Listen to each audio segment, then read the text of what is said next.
content. Ah, je voulais trop faire cette vidéo. My God! Ça fait maintenant 10 ans. 10 ans que cette période de notre vie 2016 est passée. Mais alors de mon côté, je suis en 2000. Donc j'ai 25 ans, mais je vais sur mes 26 ans. En octobre, je suis de fin d'année, donc tranquille. 2016, pour moi, c'est une année très importante. Mais j'ai pas dit bonjour. Coucou. Vous allez bien? Bon, c'est pas grave, on reprend. 2016 est une année très importante pour moi, étant donné que c'est l'année avec laquelle en fait j'ai commencé à me maquiller. Voilà, c'est en 2016 que je me suis dit, ok, je vois tout le monde se maquiller sur les réseaux sociaux, sur Instagram il y a des vidéos sur YouTube, etc. Je trouve ça trop stylé et j'ai trop envie de tester aussi et d'apprendre à me maquiller. Donc voilà, 2016 c'est vraiment une année très importante. Et même si j'ai commencé avec le maquillage artistique, effets spéciaux, etc. Dans tous les cas, je vous mettrai quelques petites photos à droite, à gauche et tout pour vous montrer ce que je faisais en 2016. Par la suite, du coup, j'ai commencé à me maquiller avec les maquillages beauté, mais vraiment en 2016, même si je faisais des maquillages artistiques, je regardais, mais vraiment surtout je regardais des maquillages beauté. Donc ça me fait très bizarre que maintenant ça fait 10 ans que je me maquille, 10 ans que j'ai appris à me maquiller, c'est trop bizarre. Je suis obligée de réaliser un maquillage en m'inspirant de ce qui était tendance en 2016, donc j'ai essayé de trouver quelques produits etc qui existaient à cette époque là, mais le but n'est pas de reproduire un maquillage de 2016, l'idée c'est de reproduire, on va dire, ce qu'on pouvait faire en 2016 mais avec nos techniques actuelles de 2026 et montrer à quoi est-ce que ça pourrait ressembler à l'heure actuelle. Vous voyez ce que je veux dire ou pas? En fait, le truc c'est que j'adore l'intensité, j'adore les couleurs, j'adore tout ce qu'on utilisait en 2016, pardon. Mais je vous avoue que les techniques, c'est pas du tout des techniques que j'aime à l'heure actuelle. C'est pas mes techniques préférées, etc. Et franchement, j'ai longtemps hésité à faire cette vidéo parce que je me suis dit, mais en fait, qu'est-ce que je veux faire? Je voulais absolument faire justement un thème autour de 2016, mais est-ce que je fais 2016 versus 2026? Est-ce que je fais juste un maquillage 2016? Est-ce que je fais juste un maquillage 2026? Enfin, franchement, j'étais un peu perdu et tout. Et je me suis dit, mais non, justement, il faut combiner. Il faut voir qu'est-ce que j'aimais en 2016, qu'est-ce que j'aime aujourd'hui en 2026. Et comme ça, au moins, on se fait un petit assemblage. My God, je ne sais même pas par où commencer. J'ai ressorti une bonne vieille paire de fossiles. Guys, est-ce qu'on peut parler du fait que je ne mets quasiment plus de fossiles? Je ne sais pas ce qui s'est passé. J'ai l'impression de trahir toute une génération. J'ai l'impression de trahir une époque. J'ai l'impression de me trahir moi-même. J'ai arrêté de porter des fossiles. J'ai en porté, mais je vais porter des demi-fossiles que sur l'extérieur. Je ne mets plus de vrais grands fossiles sur tout mon œil. Enfin bref, allez, on va commencer. Comme premier produit, j'ai sorti un fixateur de chez Curly Mood. Alors attendez, je vais zoomer aussi. Je sais pas si vous connaissez Curly Mood, mais du coup, c'est la marque d'une influenceuse et elle a sorti des produits. Alors, de ce que j'ai compris, il me semble qu'elle a commencé par des produits pour les boucles, des produits cheveux. Et là, récemment, en fait, elle a sorti tout un kit pour les sourcils. Et alors, ce fixateur à sourcils est vraiment plus que génial. C'est un vrai fixateur à sourcils et je l'adore. Donc voilà. Je sais que par exemple, on ne faisait pas du tout ça en 2016. Enfin, moi, je sais que je mettais pas du tout de fixateur à sourcils. Ce que je faisais surtout, c'était de la pommade. Ou alors, le fixateur, et franchement, il servait à rien. Et ceux de l'époque, ils étaient un peu nuls. Mais en tout cas, c'était surtout de la pommade à sourcils. Mais en 2026, voilà, moi, je suis obligé de plaquer mes sourcils. Je vous avoue que ça me stresse énormément de voir un poil qui dépasse et tout. Donc, je ne passerai pas outre ça pour le coup. Mais ouais, je pense que c'est vraiment la meilleure technique, le fait de mélanger un peu les deux teams pour voir est-ce que on peut retourner dans un maquillage 2016 mais tout en étant en 2026 etc. avec nos nouvelles techniques. Je pense que ça peut être hyper intéressant et je pense qu'on va voir qu'en fait le mix des deux aussi est surtout super beau. D'ailleurs, j'ai sorti quand même The Palette qui a une énorme signification pour moi, étant donné que je ne l'ai pas changée. Donc cette palette a 10 ans. La Subculture de chez Anastasia Beverly Hills. Qu'est-ce que j'ai aimé cette palette. En réalité, je l'ai pas si creusé que ça, parce que ça reste une palette qui était très difficile à utiliser. Mais qu'est-ce que je l'ai aimé en termes d'harmonie de couleurs. J'ai toujours trouvé que c'était une palette extrêmement belle. Je le trouve en cours. Je le trouve encore, fun fact. Je l'adore. Donc j'ai sorti cette palette que je vais mélanger avec d'autres fards à paupières pour faire un petit micmac d'un maquillage trop beau et un peu tendance qu'il y a en ce moment. Enfin, en tout cas, c'est ce que j'ai vu dans ma For You page. Et je suis trop content. Genre, cette palette, elle a fucking 10 ans. Ça n'a aucun sens. Bon, alors, une fois que mes sourcils sont bien plaqués, je vais juste venir les redescendre un peu. Voilà, parce que bon, sourcils fluffy, mais pas trop fluffy non plus, personnellement. C'est un vrai fixateur à sourcils. Hein. Vraiment, c'est une dinguerie. Ok. Bah, écoutez, là, on est plutôt bien. Je vais laisser mes sourcils bien sécher. Pendant ce temps, je vais venir mettre ma crème hydratante. En crème hydratante que j'adore utiliser en ce moment, c'est celle-ci de chez Herborian. C'est la Centella Barrière Cream. C'est une nouveauté. C'est-à-dire que la crème, elle est disponible sur le site, elle est disponible chez Sephora et tout, je crois. Mais ils ont pas lancé encore la com dessus, donc bon, bref, ils ont pas fait de collab. Je l'ai reçue en avant-première justement pour la tester, j'en suis fan. C'est une crème qui est quand même assez riche, mais pour autant qui pénètre super facilement dans la peau. Et c'est ça que j'adore parce que moi, pour le coup, j'ai quand même une peau assez déshydratée en réalité. Même si j'ai la peau grasse, j'ai la peau qui va vachement tirailler au niveau de la moustache, etc. Et donc, du coup, je suis à la recherche d'une crème épaisse, mais si c'est pour que ma crème mette 75 minutes à pénétrer dans la peau, franchement, c'est pas la peine. Et celle-ci, elle est riche, mais elle est pas grasse, elle est onctueuse et je l'adore. Et c'est vraiment une crème du coup pour réparer la barrière cutanée. Je sais que on n'en parle pas des masses et des masses, mais la barrière cutanée en gros c'est ce qui protège, on va dire, ta peau. C'est un peu ta couche d'ozone. Vous voyez, la couche d'ozone ça protège de la planète Terre. Bah la barrière cutanée c'est exactement la même chose mais pour ta peau. Franchement, si ta barrière cutanée n'est pas réparée, si ta barrière cutanée n'est pas protégée, t'as beau faire toutes les skincare que tu veux, eh bien ça ne marchera jamais et tu auras toujours des problèmes de peau. À l'intérieur on y a quoi? De la Centella asiatica, bien entendu, c'est un peu l'ingrédient phare de Herborian, 2% et on a des céramides. Donc voilà. Très onctueuse, c'est un baume mais c'est pas gras et là je sens déjà que c'est en train de pénétrer dans ma peau donc je l'adore. Alors ensuite, qu'est-ce que j'ai sorti un peu comme petit produit très 2016? J'ai sorti le Natural Radiant Longwear Foundation de chez NARS, parce que pour moi c'est un fond de teint qui était un peu dans cette époque-là. Peut-être pas 2016, peut-être un peu genre 2017-2018, mais globalement c'était dans les années des make-up assez costauds. J'ai sorti bien entendu le Shape Tape, j'ai sorti la base P. Louise, bon bref, voilà. Après on est sur des produits plus de tous les jours, mais on est sur des produits quand même hyper couvrants, ça c'est sûr et certain. Et pour mon make-up, je sais pas si vous avez vu, mais en ce moment il y a un maquillage ultra tendance, bleu, vert, un peu rouge, bordeaux, etc. Et je trouve que du coup cette palette est archi propice à réaliser ce maquillage là. Donc il va me falloir une palette en plus. Je pense que je vais prendre la palette P. Louise que j'ai acheté récemment. Je vais voir. J'ai acheté cette palette, ouais, plutôt pas mal. J'ai acheté cette palette chez P. Louise, ultra colorée. Très 2016, j'adore. Et il me faudrait un crayon bordeaux pour les yeux et un mascara bordeaux. Attendez, j'arrive. Je choisis mes produits maintenant. Alors, tac. Je sais pas si je commence par les yeux, par le teint. On va commencer par le teint. C'est parti pour le fond de teint. En 2016, je mettais pas de base. Et en 2026, je trouve que la base n'est pas le produit le plus important pour une full face. Donc je ne vais pas en mettre non plus. C'était un fond de teint quand même plutôt léger, hein, donc je vais en mettre. Je vais en mettre pas mal. Enfin, un fond de teint léger. Il avait une jolie couvrance, mais voilà, il a un résultat plutôt naturel. Et en fait, j'ai reçu ce fond de teint récemment. Et du coup, je me suis dit que bah oui, c'était parfait pour pouvoir l'utiliser dans cette vidéo. C'est vrai que ce fond de teint, c'était un peu le fond de teint de l'époque. J'ai une teinte un petit peu plus dorée que ma peau là, mais en fait, j'ai de l'auto-bronzant dans mon cou. Donc du coup, c'est pas grave, ça matchera bien. Ça match parfaitement avec le cou. Franchement, j'aime trop ce qui se passe en ce moment sur les réseaux. Bon là, du coup, à l'heure à laquelle je filme cette vidéo, il y aura une semaine qui sera passée encore en plus. Mais là, du coup, quand je filme, c'est quand tout le monde fait ses petits posts de 2016 avec écrit Bienvenue en 2016, etc. Et ils postent toutes leurs anciennes photos. Je suis fan. Même moi, je l'ai fait, donc franchement, je kiffe. Et du coup, bah, comme je vous ai dit, moi en 2016, c'est vraiment l'année dans laquelle j'ai commencé à me maquiller. Donc j'ai littéralement que des maquillages. Mais je trouve ça trop stylé en fait. On voit qu'on était des enfants, on voit qu'on a grandi comme jamais. Je trouve ça fou et de voir ce qu'on faisait un peu en 2016 et ce que je trouve très perturbant pour le coup. Bah, c'est vraiment mon point de vue. Après, je sais pas vous comment ça se passe, mais moi personnellement, j'ai un gros problème. Enfin, j'ai un gros problème. C'est pas un gros problème, mais j'ai un problème en fait avec les souvenirs et avec la nostalgie. C'est-à-dire que j'adore réfléchir, j'adore penser, j'adore repenser à mes souvenirs, à tout ce que j'ai pu vivre, à tout ce que j'ai vécu, etc. J'ai un peu peur d'oublier.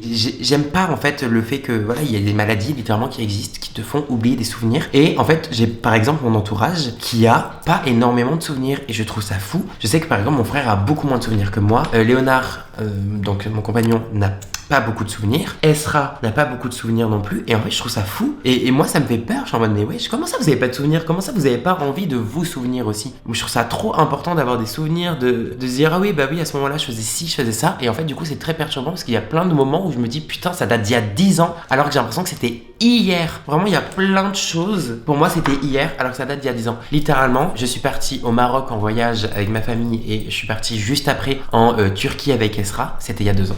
C'était hier. Ah, je suis désolé, c'était hier. C'était hier. Et tous ces souvenirs-là, bah arrête, non. Ils datent. 2 ans, vous voyez, c'est quand même 2 années. Merci Fabien. Vous comprenez ce que je veux dire ou pas? J'ai l'impression d'être fou. Et j'adore me remémorer plein de souvenirs, etc. Et du coup, quand je vois toutes les photos, parce que du coup, j'ai fait mon petit post là avec mes petites photos de 2016, je me souviens du moindre détail de ces maquillages-là. Je me souviens de quand je l'ai fait. Je me souviens d'avec quel matériel je l'ai fait. Je me souviens sur quelle étape j'avais galéré. Qu'est-ce qui m'avait saoulé, etc. Qu'est-ce que j'avais adoré faire. Enfin, vraiment, je me souviens de tout ça et je trouve ça très perturbant parce que du coup pour moi c'était hier, encore une fois. Bon, je vais mettre juste une deuxième couche du Shape Tape. J'avais l'impression qu'il était plus couvrant que ça. Peut-être qu'aujourd'hui on fait des anti-cernes au final plus couvrants, mais enfin il est couvrant, attention, mais normal. Je vais venir le laisser sécher un petit peu. Ah, j'ai pas prévu de bronzer crème. Trop bizarre, alors que c'est un peu l'époque des bronzers. Hop, alors je vais venir prendre mon pinceau à bronzer crème. Pour ça, je vais venir utiliser celui de chez Sephora Collection. Alors on y va mollo, hein. Moi j'ai la teinte 3, je crois, qui est une teinte très foncée. Et en plus de ça, les bronzer sticks de chez Sephora Collection sont quand même très pigmentés. Donc je vais vraiment y aller mollo. Et pour le coup, en 2016, c'est vrai que la tendance n'était pas du tout au blush, mais je vais quand même en mettre. Le but, encore une fois, comme je vous l'ai dit au début début de la vidéo, c'est de faire un petit mixte entre 2016 et 2026. Donc je vais mettre du blush, mais je vais mettre un blush avec une teinte assez douce. Pour ceux qui l'ont ou pour ceux qui connaissent, je vais mettre mon Dune, du coup, qui est un blush un peu peachy, etc., mais qui se font vachement bien dans la peau. Comme ça, au moins, j'aurai un blush assez naturel. Moi, le bronzer, je l'applique assez haut, alors qu'à l'époque, vraiment, on le plaçait dans le creux, donc moi, je déteste. Pendant ce temps, du coup, je laisse sécher un petit peu l'anti-cerne. Et vous voyez, je sais pas si vous avez compris, mais pareil, vraiment, jusqu'au point, je fais un petit mix. Là, j'utilise mon éponge, alors que normalement, j'aurais appliqué mon éponge, j'aurais appliqué mon fond de teint au pinceau, par contre. Pourquoi j'arrive plus à parler? De base, si on se fie que à 2026, j'aurais appliqué mon fond de teint au pinceau, mais du coup, voilà, on fait le petit mix avec 2016, donc je l'ai appliqué à l'éponge. Ah, pas parfait, je pense que je mettrais un petit peu plus de bronzer quand même. À l'époque, on en mettait plus. Franchement, l'anti-cerne, il est beau, hein. Je crois qu'il est périmé, mais il est beau. Alors, par contre, quelque chose que j'adore toujours autant, c'est l'anti-cerne qui descend juste ici pour avoir un triangle lumineux, ça j'adore. Allez, un petit peu plus de bronzer quand même, Fabien. Ouais, voilà. Là, j'aime. Là, on me parle. Un petit peu sur le nez. On commence avec le contouring du nez quand même. Je ne ferai pas de contouring d'ailleurs dans cette vidéo. Je déteste toujours autant le contouring. Je n'en ferai pas. Je n'aime pas. Alors du coup pour mon blush crème, je vais venir appliquer le Dune. Vous voyez, c'est vraiment une teinte un peu peach, bronzy, assez naturelle. Parfait parce qu'il faut qu'on ait du blush pour 2026 mais pas trop pour 2016. Je vais essayer de faire un maquillage ultra beau comme j'ai pas fait depuis longtemps. Un maquillage assez coloré. J'ai hâte de voir ce que ça va donner à la fin. Écoutez, je vais venir déjà un petit peu fixer mon anti-cerne parce que ça reste le Shape Tape de Tarte. J'ai peur que en le laissant vivre comme ça, ensuite ça marque les ridules, mais genre ça les marque trop. Donc je prends ma houppette de chez Sephora. J'utilise bien entendu la poudre de chez Huda Beauty. Oh waouh, c'est un très beau duo. J'ai le contour des yeux tout lisse. Waouh, mais ce duo d'enfer, faut le remettre à la mode. Donc je reprends mon petit Shape Tape et je vais venir corriger le dessous de mes sourcils. Je suis sûr que là, si le Fabien de 2016 du coup voit ça, il sera en mode mais qu'est-ce qu'il fait? Corriger les sourcils, normalement tu le faisais une fois que tu avais maquillé tes sourcils. Moi je le fais avant, c'est la meilleure méthode du monde entier. Quand tu regardes ça, ça n'a aucun sens. Vraiment, si vous faites pas cette technique, n'hésitez pas à tester. En fait, ça vous permet d'avoir des sourcils tout aussi tracés, mais sans les remplir de fou. Moi en fait, c'est-à-dire que j'ai un problème et je m'en suis rendu compte que j'avais ce problème, donc c'est pour ça que je me suis dit ok, il faut le corriger. C'est que même si j'avais des sourcils, on va dire épilés, fins ou je sais pas, si je commençais par mon feutre à sourcils ou mon crayon ou ma pommade, j'avais toujours tendance à épaissir mon sourcil et à le grossir et à le grossir. Et ça me saoulait parce que mon but n'était pas forcément d'avoir un gros sourcil, mon but c'était juste d'avoir un sourcil bien précis, bien comme j'aimais tout. Et en fait, ça, vous voyez, c'est un peu comme du coloriage. Je me sers de l'anti-cerne, je corrige mon sourcil et ça me fait un peu comme si c'était les contours pour mon dessin. Et ensuite, du coup, quand je vais les colorier avec une pommade, avec un crayon ou avec mon feutre, bon, moi c'est un feutre, vous le savez, mais je le dis au cas où pour vous, du coup ça me permet d'avoir des lignes à ne pas dépasser. Là, je fais tout mon contour et du coup, j'ai pas besoin de dépasser. Et en plus, quand on voit la différence entre ce sourcil et lui, du coup, on dirait limite que je l'ai maquillé alors qu'en fait, du coup, non, j'ai juste corrigé en dessous. Je vais venir appliquer ma base P. Louise du coup sur mes yeux. Ça fait des années que je l'ai pas utilisé. Ça me fait très bizarre. Là, j'ai vraiment refait une commande P. Louise il y a quelques jours du coup. Donc j'ai reçu ça. Là, c'est très étrange pour moi d'appliquer cette base parce qu'en fait, je l'avais acheté une seule fois il y a longtemps et ensuite je l'avais jamais racheté parce que j'étais en mode en vrai c'est un anti-cerne et puis basta. Mais j'ai vu des personnes encore l'utiliser et dire que c'était un game changer. Du coup, je me suis dit bon go hein. Et dans tout cas, j'avais trop envie de tester le maquillage P. Louise parce que hormis les bases à paupières à l'époque, il y avait rien d'autre. Il y avait pas de palette et tout, il y avait pas ça à l'époque, il y avait juste les bases à paupières, ils faisaient plein de collections avec des couleurs différentes et tout, c'était très beau. Moi je prenais juste la base beige, c'est tout, mais à l'époque il y avait pas de maquillage. Je vais poudrer juste un peu tout mon teint là. Voilà, c'est poudré. Pour mon bronzer poudre, qu'est-ce que j'ai pris? J'ai pris le Make Up by Mario, je crois. Yes. Pinceau à bronzer poudre. Ouh, c'est pigmenté, j'avais oublié. Et mon blush Dune avec mon pinceau à blush poudre. Parfait. Et alors là, l'étape la plus importante. Là, il y a personne qui commence à me le dire là. C'était quoi le plus important en 2016? L'highlighter. Non mais attendez, c'est une blague ou quoi? Je vais venir utiliser mon topaz, du doré bien entendu. Je vais faire un petit mélange entre les deux formules. Si vous connaissez pas mes highlighters, en fait, vous avez une formule satinée. On va dire une formule qui se fond dans la peau assez naturelle au-dessus et en dessous, vous avez une formule beaucoup plus pailletée pour les bling bling bien intenses comme moi. Donc je fais un petit mélange des deux. Oh waouh. Voilà, c'est ça qu'on veut. Et ce qui est génial du coup, c'est que c'est le prix de un seul highlighter alors qu'en fait, t'en as deux. Hop là, 2016. C'est ça, c'est l'highlighter. Allez, on va commencer le maquillage des yeux. Oh, je suis très impatient. On va commencer avec le vert très foncé ici qui s'appelle Untamed. Donc, je prends mon pinceau 03 pour les intensités, le fard à paupières. Oh waouh, ça se voit que c'est du pigment brut quoi. Et je vais venir l'appliquer dans mon creux de paupière, au niveau du coin externe. Oh, ça fait tellement longtemps que j'ai pas mis de couleur aussi intense sur mes yeux. Mais après, c'est vrai que j'ai l'impression que la base P. Louise, du coup, accroche bien. C'est de l'intensité, ça, my god. Je vais venir prendre mon pinceau estompeur et je vais estomper. Donc, pour l'instant, sans autre matière. Il n'y a pas de couleur de fard à paupières, là. C'est vraiment juste mon pinceau estompeur nu pour flouter les bords. Je sens que je vais adorer ce maquillage, hein. Ça va me rappelait trop de souvenirs. Donc je vais venir l'estomper. Vous voyez, j'estompe un petit peu dans mon creux là. Je viens un petit peu vers mon coin interne. Très légèrement parce que je viendrai intensifier après. Ok, maintenant que j'en suis ici, du coup, je vais prendre ma palette de chez P. Louise et je vais venir prendre un vert plus comme ça pour estomper. Ouais, parfait. C'est exactement ce que je veux. C'est beau là, hein. J'adore ce mélange de couleurs. Je vais venir prendre ce fard à paupières qui a un jaune très très clair. Je vais venir le mettre au niveau de l'arcade. En fait, il me faudrait quelque chose d'un petit peu plus bleu. Alors attendez. Eh bien écoutez, dans mes palettes, je n'ai pas du tout la couleur que je veux, étant donné que j'ai fait le tri, donc j'ai quasiment tout jeté. Je vais faire un petit mix entre ces deux teintes, là c'est la palette de Glitch. Comme j'ai dit, là mon but c'est de faire les maquillages plus comme aujourd'hui. Vous comprenez ce que je veux dire? Enfin moi personnellement dans ma For You page, j'ai que des maquillages un peu dans ce style. Colorés, floutés, avec des formes plus originales, etc. Donc c'est très stylé, mais je sais qu'il y a beaucoup qui vont être en mode non mais ça, personne se maquille comme ça. Je vous jure, dans ma For You page, les gens se maquillent comme ça. Là c'est une inspiration Instagram que je suis en train de faire. Ah ouais voilà. Il fallait que ça parte un petit peu plus dans le bleu. Ensuite, je vais venir prendre mon mini pinceau estompeur. Donc je reprends ma palette Subculture. Je vais venir utiliser un petit mix entre le bleu et le kaki. Et alors là, je vais être plus précis. Je vais vraiment le mettre au niveau de mon coin externe, pardon. Et je vais venir appliquer ça dans le creux. Ouh là là là là là, j'adore ce qui se passe. Oh, c'est d'une beauté. Je pense que ce qui peut être sympa, c'est de rajouter un petit peu de jaune. Donc je vais prendre la teinte Age et je vais rajouter un peu de jaune ici. Très légèrement, mais j'en rajoute un peu. You're my wonder. Désolé, il y a Léonard qui écoute ça en fond en train de se laver. Du coup, j'ai ça dans la tête. Allez, on va estomper l'avant complètement. Je vais venir prendre un petit peu de ça et de ça très légèrement. Je vais venir le mettre ici. Ça va partir en cut crease. My god! Le cut crease. Attendez, j'ai un blanc en plus. J'ai même mieux que du blanc. J'ai cette palette de chez My Bintel. Je vais venir utiliser celui-ci. Je vais faire un petit mix entre ces trois-là. Ok, bon, maintenant que mon petit mélange est fait, écoutez, je vais venir faire mon cut crease. Je suis pas trop fan du pinceau, j'avoue. Maintenant que j'ai l'air d'un fou, j'ai tellement pas l'habitude.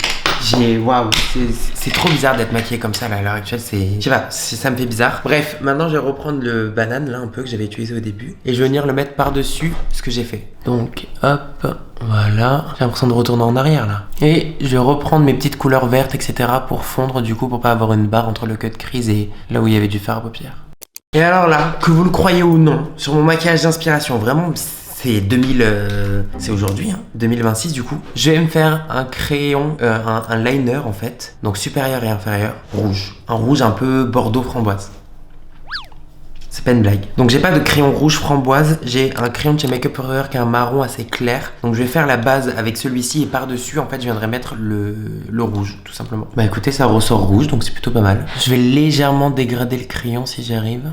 Très bien, juste un peu les bords. Et le ras de cils en rouge. J'ai un bordeaux très foncé dans la palette Subculture. Je vais venir mettre du coup par-dessus les petits traits de crayon que j'ai fait, tout en essayant d'estomper un petit peu. Le mélange de couleurs quand même il est assez fou hein, par contre. Sachant que j'ai même du coup un mascara bordeaux. Je vais venir mettre mon mascara bordeaux du coup sur mes cils du haut et mes cils du bas, sachant que je vais me faire des faux cils colorés. Donc en gros sur mes faux cils je vais mettre ce mascara là. Bon, j'ai un peu les morts parce que je me suis fait un rehaussement de cils récemment et j'ai vraiment pas d'aide du tout quoi. J'ai fait un carnage. Un jour mes cils sont bien, le lendemain ils sont pas bien. Enfin franchement je suis dégoûté. Ça m'apprendra. Regardez, j'ai préparé mes petits faux cils, ils sont juste ici et je viendrai les coller hors caméra. J'ai collé mes faux cils, j'en ai profité du coup pour faire mes sourcils. Alors franchement, je trouve le maquillage très très beau. Je vous avoue que je suis quand même très perturbé à l'idée de ne pas avoir de cils. Enfin, vu qu'en fait ils sont rouge bordeaux, et je les vois très peu. Du coup je sais pas si j'aime ou si j'aime pas le maquillage. Je trouve ça beau, mais je sais pas. Je pense que c'est surtout plus beau en photo et en vidéo, mais j'avoue dans la vraie vie là, je suis pas sûr. Pour mes lèvres, je vais venir utiliser mon crayon à lèvres en teinte nude. Non, mes crayons à lèvres ne sont pas encore sortis, mais je travaille dessus. Et j'ai trouvé les teintes, j'ai trouvé les formules, enfin bref, j'ai trouvé tout ce que j'aimais. On est sur un packaging de laboratoire, vous inquiétez pas. Et du coup, techniquement, ça sera la teinte nude. J'adore la teinte. Ultra crémeux, ultra pigmenté. Et une fois que c'est sec, c'est waterproof et sans transfert. Donc bref, tout ce qu'on aime. Donc je vais venir faire l'ensemble de mes lèvres avec ça. Et avec la teinte Toasted, je vais venir faire un petit peu plus de contour. Voilà. Et je vais le laisser mat, je pense. Je pense que je vais prendre d'une. Je vais le mettre un peu au centre. Ah ouais. Trop beau comme ça. Alors, Franchement, je crois que je kiffe, hein. Je crois que je kiffe le mixte 2016-2026. J'aime beaucoup. Vous en pensez quoi? Est-ce qu'en 2026, c'est le retour des maquillages colorés? Maquillage pailleté? Des maquillages fun? Est-ce qu'on s'amuse en 2026? Je sais pas ce que vous en pensez, mais vraiment, j'adore. En réalité, c'est bon, j'adore. Fallait juste un petit moment pour s'habituer, mais là... Non, vraiment, là, je suis trop content. Je trouve le maquillage sublimissime. Je trouve que ça change. Ah, ça fait du bien. Je suis trop content. Ah, je suis trop content. Bah, écoutez, dites-moi si vous aussi vous êtes pour, bien entendu, le retour de la couleur et le retour des maquillages fun en 2026. Vraiment, c'est mon rêve absolu. Si cette vidéo vous a plu, bien entendu, n'oubliez pas de vous abonner à ma chaîne YouTube. N'hésitez pas à me suivre sur mes autres réseaux sociaux aussi, comme TikTok, Instagram, Snapchat. Je suis un petit peu sur toutes les plateformes, honnêtement. Ça, dans tous les cas, vous le savez aussi. Je suis trop content de terminer cette vidéo comme ça. J'adore. Voilà, ça me ramène un peu de couleur dans cette journée. Écoutez, je vous fais plein de gros bisous et je vous dis à la prochaine dans une autre vidéo YouTube. Bisous.